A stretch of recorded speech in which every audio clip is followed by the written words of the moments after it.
When was the last time you heard anyone discuss Kawasaki motorcycles with genuine excitement? Almost never.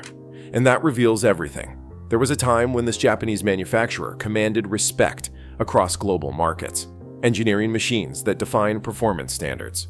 Kawasaki rode early success all the way to regional dominance, capturing loyal customers who swore by their power and reliability. But momentum only lasts if the world around you does not shift too quickly. Markets globalized, and Chinese manufacturers emerged with aggressive pricing. Honda expanded systematically, while Kawasaki remained trapped in familiar territories. The name stayed recognizable, but the global influence vanished. So today's question is straightforward. How did Kawasaki build such engineering excellence? And what strategic blindness pushed them into a $4 billion stagnation that destroyed their worldwide ambitions? The motorcycle industry presents a fascinating case study in market adaptation. While Honda commands an impressive 32% global market share, Kawasaki lingers at just 11%, a shadow of what might have been. This is not merely underperformance. It represents over $4 billion in missed growth opportunities over the last decade alone. A staggering amount of potential revenue evaporated while competitors surged ahead. What makes this situation particularly perplexing is Kawasaki's paradoxical market position. In Japan and the United States, the brand maintains strong recognition and a fiercely loyal following. The engineering quality of Kawasaki motorcycles receives steady praise from enthusiasts and industry experts. Their products are excellent, and their engineering is exceptional. Yet beyond these comfortable markets, Kawasaki has become nearly invisible in the emerging economies that now drive global motorcycle growth. While Honda methodically expanded across Asia, Africa, and South America, Kawasaki remained anchored to familiar shores. The company built brilliant motorcycles, but it failed to build a global strategy to match. This paradox forms the core of Kawasaki's crisis. How does a company with genuinely superior engineering become strategically irrelevant? The answer lies in understanding how technical excellence without market adaptation becomes a liability rather than an asset in a rapidly globalizing industry. The story begins not with motorcycles, but with ships. Shozo Kawasaki founded what would eventually become the modern corporation as Kawasaki Tsukiji Shipyard in 1896, focusing initially on maritime engineering and naval construction. For over half a century, motorcycles were not part of the company's identity at all.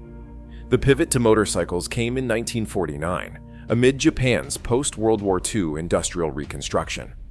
This was not a visionary shift, but a practical one.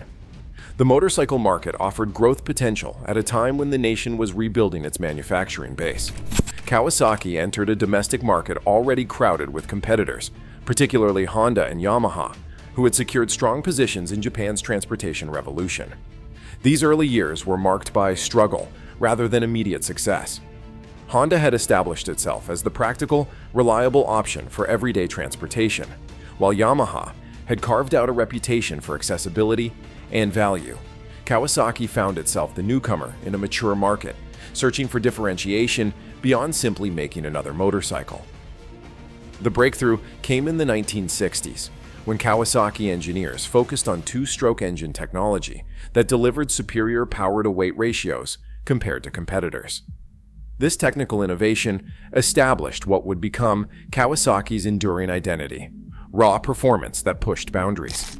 While Honda built motorcycles for the masses, Kawasaki began building machines for riders who demanded more power, more speed, and more adrenaline. This engineering-first approach finally delivered international recognition with the 1966 Kawasaki A1 Samurai, which became the company's first successful export to American markets. The A1 Samurai, with its twin-cylinder two-stroke engine, offered performance that captured attention from enthusiasts who found Honda's offerings too conservative. This model established the pattern that would define Kawasaki's approach for decades: technical innovation focused on performance rather than practicality or mass appeal. The 1970s and the 1980s represented Kawasaki's golden era, when engineering excellence aligned perfectly with market demand, particularly in affluent Western markets hungry for performance. The launch of the Ninja series revolutionized sport bike expectations, establishing performance benchmarks that competitors scrambled to match. These were not just motorcycles. They became cultural symbols of speed, power, and technical mastery.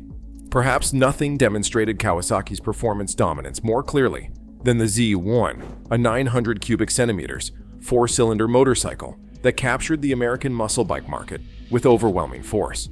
At a time when motorcycle enthusiasts valued raw power above all else, Kawasaki delivered it in abundance. The Z1 was not just powerful. It represented Japanese engineering at its most ambitious, challenging, and ultimately surpassing American and European competitors who had dominated high-performance segments for decades. This technical excellence cultivated a cult following among performance enthusiasts who prioritized speed and power over refinement or practicality. While Honda built motorcycles for everyone, Kawasaki built machines for the dedicated few who understood and appreciated engineering pushed to its limits. This approach created extraordinarily strong brand loyalty within this niche, owners who would not consider riding anything else. The company's success led to manufacturing expansion, with production facilities established in Nebraska in 1975 and in Thailand in 1984. These moves reflected Kawasaki's growing confidence and market acceptance, allowing for regional production tailored to major markets.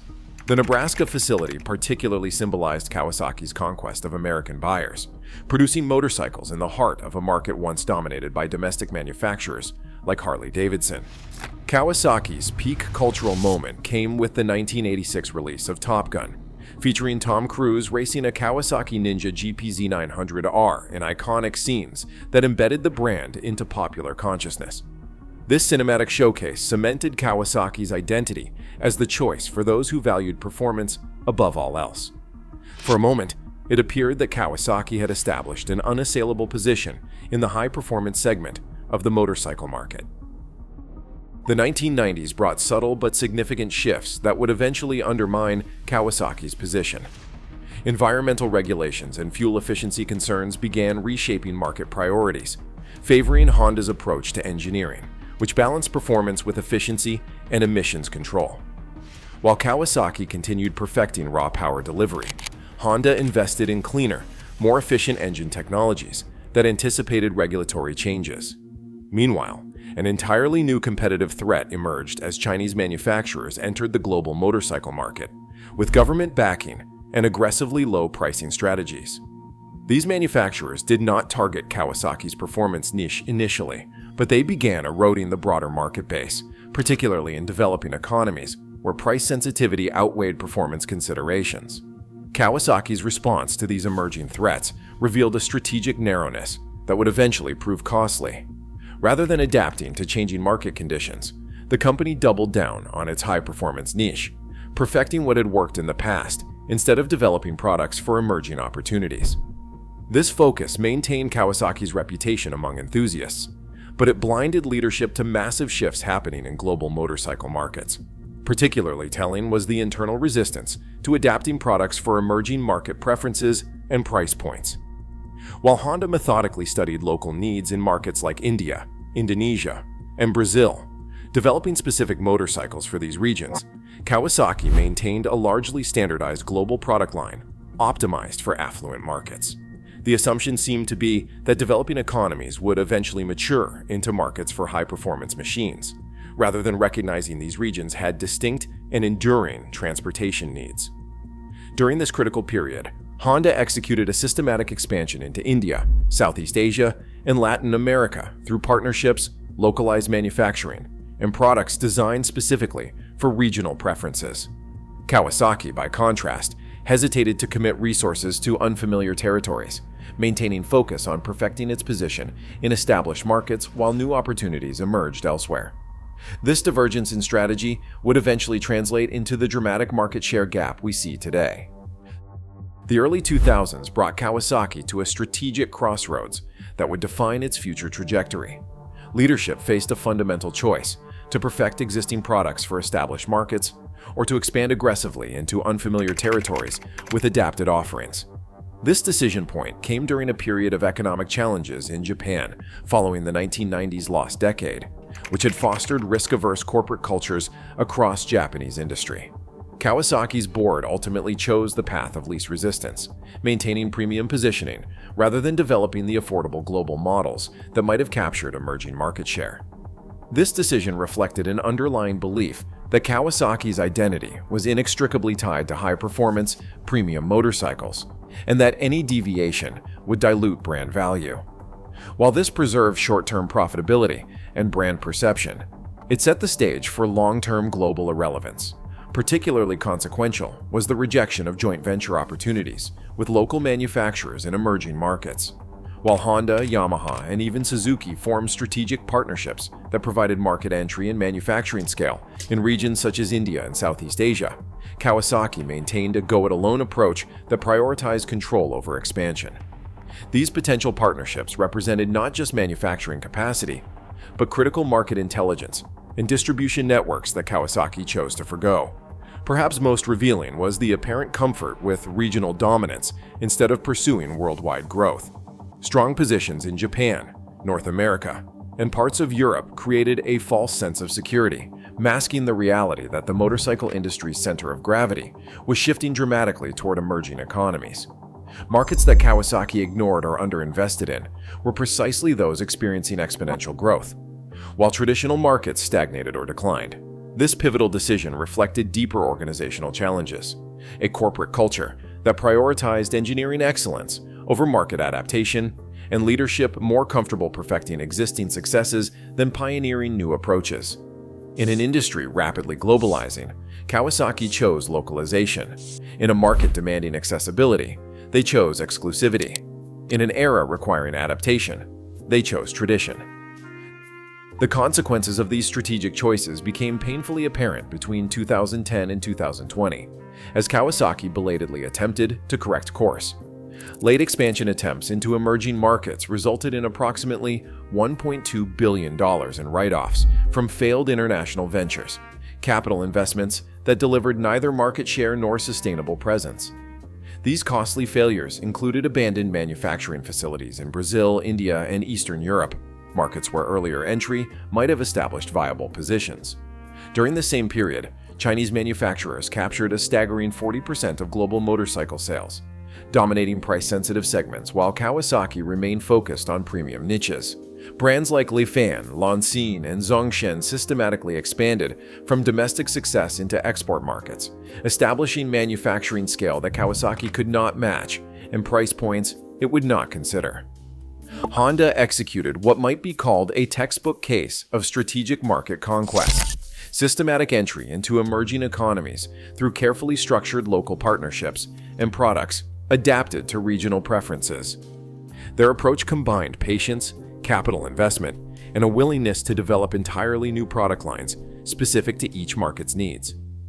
While Kawasaki maintained a singular global identity, Honda's shape shifted to become relevant in every market it entered. The numerical consequence was stark. Kawasaki's global market share declined from approximately 15% to 11% during a period when the total motorcycle market expanded significantly. This was not merely stagnation, but active retreat, surrendering market position while the overall industry grew. The company was not just failing to advance, it was losing ground in relative terms with each passing year. By the late 2010s, Kawasaki found itself in the worst possible strategic position, watching from the sidelines as competitors divided expanding markets among themselves, unable to meaningfully participate in the industry's most dynamic regions. The global motorcycle industry had transformed while Kawasaki remained fundamentally the same. The financial impact of Kawasaki's strategic missteps totals approximately $4 billion in missed revenue opportunities compared to overall market growth rates. This figure represents not just what Kawasaki failed to earn, but the economic value transferred to competitors who occupied spaces Kawasaki might have claimed. It is the quantification of potential unrealized, the price tag of strategic myopia. Geographically, the company now finds itself in a precarious position, strong only in Japan, the United States, and select European markets, precisely the regions where motorcycle market growth has stagnated or declined. Meanwhile, the explosive market expansion in India, Southeast Asia, and Latin America has largely benefited other manufacturers who position themselves effectively for these opportunities. The competitive landscape has shifted dramatically, with Honda's expansion driving its dominant 32% global share, while Chinese brands effectively control emerging economies, with offerings at price points Kawasaki never attempted to match. This represents not just current market reality, but established momentum that becomes increasingly difficult to reverse with each passing year.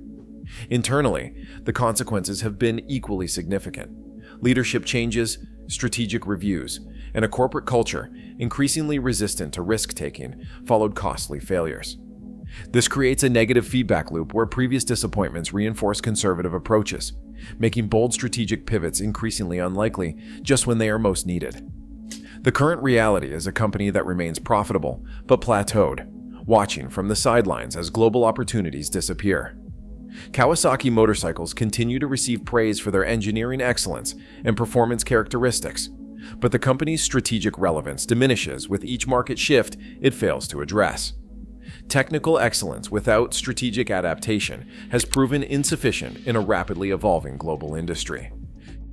Kawasaki's decline reveals three critical strategic errors that transformed engineering excellence into market irrelevance. First, and most fundamentally, the company chose product perfection over market expansion at precisely the moment when global opportunities were emerging. While engineers refined performance characteristics for existing customers, entirely new markets developed without Kawasaki's participation. This perfectionism might have been defensible in a stable industry, but it became catastrophic in an industry undergoing geographic transformation. The second critical mistake was underestimating both emerging market potential and Chinese manufacturing capabilities. Kawasaki's leadership apparently viewed developing economies as peripheral opportunities rather than the industry's future center of gravity. Simultaneously, they dismissed Chinese manufacturers as producers of low-quality alternatives, rather than recognizing them as increasingly capable competitors building massive-scale advantages. This misjudgment left Kawasaki unprepared for the industry's most significant shifts. Third, Kawasaki maintained a premium-only strategy, while mass-market segments exploded worldwide. The company's identity became so intertwined with high-performance motorcycles that it could not envision successful participation in more accessible segments. This self-imposed limitation meant that as global motorcycle ownership expanded dramatically, most new riders never considered Kawasaki as an option. The brand was not even competing in the categories where market growth concentrated. The contrast with Honda's approach is particularly instructive.